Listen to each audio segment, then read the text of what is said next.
देखी एगो लड़की एगो लड़का से बड़ा प्यार करत बिया और प्यार में इतना न पागल बिया। ए भी लड़किया कहतिया तू हमार जान हव परान हव हमार सोना हव आ संगे संगे करेजा के फोफी भी हव। का कहतिया आई सुनी जाए। हमसे इतने प्यार करत रही हसगर उमरिया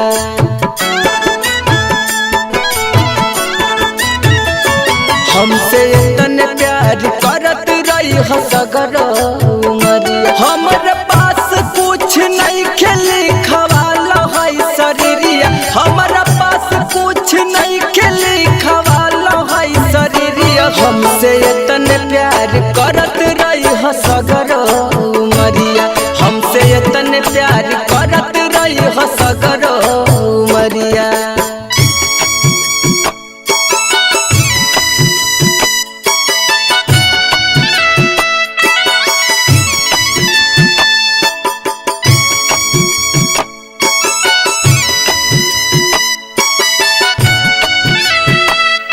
लड़किया कहतिया जब से तुमसे मिलल बानी अरे हम सारा दुनिया भुला गइल बानी तू हमार हो। और देखिए का कहतिया तू ही बड़ा मथुरा हमर तू ही बड़ा काशी चाहे नहीं कुछ बन के रह जाए उदासी। ए हो करे जा सुना तू ही बड़ा मथुरा हमर तू ही बड़ा काशी चाहे नहीं कुछ बन के रह जाए उदासी। मर जाए फेर बाज हमसे नजरिया मर जाए फेर बाज हमसे नजरिया। हमसे इतने प्यार करत रही हसगर उमरिया हमसे इतने प्यार करत रही हसगर उमरिया।